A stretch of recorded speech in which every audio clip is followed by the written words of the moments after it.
Today on Hytale, Zones 5 and 6, playtests, cooking, and more. Welcome to the Daily Hytale Update. I am your host, Muffled Muffin. Let's hop straight into the news. Starting with fishing, which Noxie had spoken about for Hytale before it was cancelled. Simon confirmed today that it would not be coming for early access and was not currently in the game, but they may add trap fishing to compensate in the meantime. It would be interesting to see how this is implemented, if you can watch fish swim into your traps, or if they just randomly appear, but we'll have to see if that even makes it into the game. Next, Simon offered an insight into his development mentality, saying he wants to have everything in a version 1 state so that there is a cohesive game as soon as possible, which can be leveled up with updates in the future. He then dropped the first huge piece of news today, stating that over 60 people had completed a playtest of Hytale and given feedback and bug reports. The Hytale Twitter account will post some screenshots of those tests very soon, and there are more tests to come. The dev team also did a 15-player SMP, which is a pretty solid number. I have one question though. Should we still be calling them SMPs in Hytale? SMP stands for Survival Multiplayer, and in Hytale we will not be playing Survival Mode, we'll either be playing Exploration or Adventure Multiplayer. I figure SMP will probably stick around as a word because it's well known and sounds better than AMP or EMP, which are also real life words I believe, but it just goes to show how genre defining Minecraft has been and will continue to be. He also clarified that the 60 playtesters had been playing on their own worlds, not on a server together, so 15 is still the max confirmed number of players on a Hytale server. Simon apparently made a seasonal crafting bench a few days ago, which makes me wonder, given the Christmas context of this thread, if he's teasing a pre-Christmas release date. That would be pretty nice, and convenient for me, because I have school off, although I will be working and trying to spend time with my family, so who knows. And it'll also be convenient for all of the other students out there. Shout out to you guys.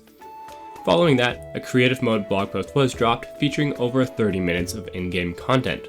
I made a video about that earlier that you should check out in the top right, unless I forget to add the cards, which is very possible.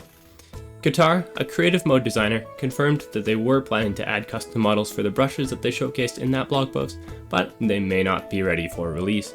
He also told Simon that water was not flowing into gaps created by the destruction brush by design, which makes a lot of sense for quality of life, as it will prevent holes creators want to use for building from infinitely filling with water. Slikey spoke about RGB tinting, saying it is currently done as a 2D overlain texture with 32 by 32 block resolution, so columns of blocks can be tinted. They are investigating increasing the resolution. He said lower, but I think he means decrease 32 to about 16 blocks instead of lowering the actual resolution, and they want to make 3D textures in the future.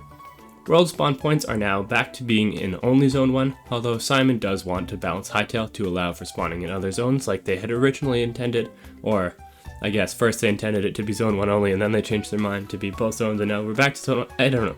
It's all a convoluted mess. All you need to know, you will be spawning in Zone 1, at least for the beginning of early access.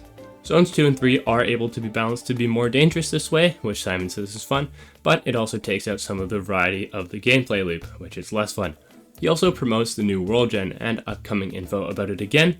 There is truly no escaping the unreleased World Gen blog post. All zones are accessible right away though, but players will be prevented from skipping early zones and early game content by crafting limitations preventing them from progressing through the storyline.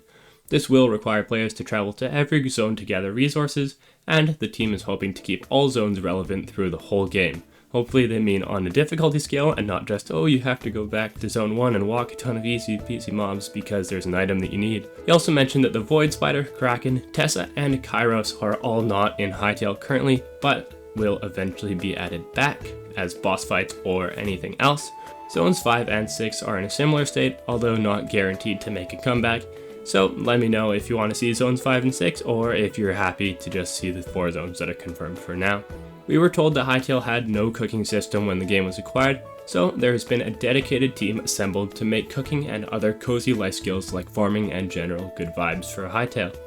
Simon also confirmed that proximity voice chat will eventually be in Hytale, which is a huge news because proximity chat has made Minecraft SMPs a million times better. and those are some of the most popular forms of content nowadays. Storm Leather, an item that was first revealed yesterday, is confirmed to come from ancient gateways, presumably behind some rather tough challenges. That is all of the news for today, minus the blog post of course. Remember to check my video out about that. Please subscribe, because it makes me happy when that number goes up, and until next time, stay hypey.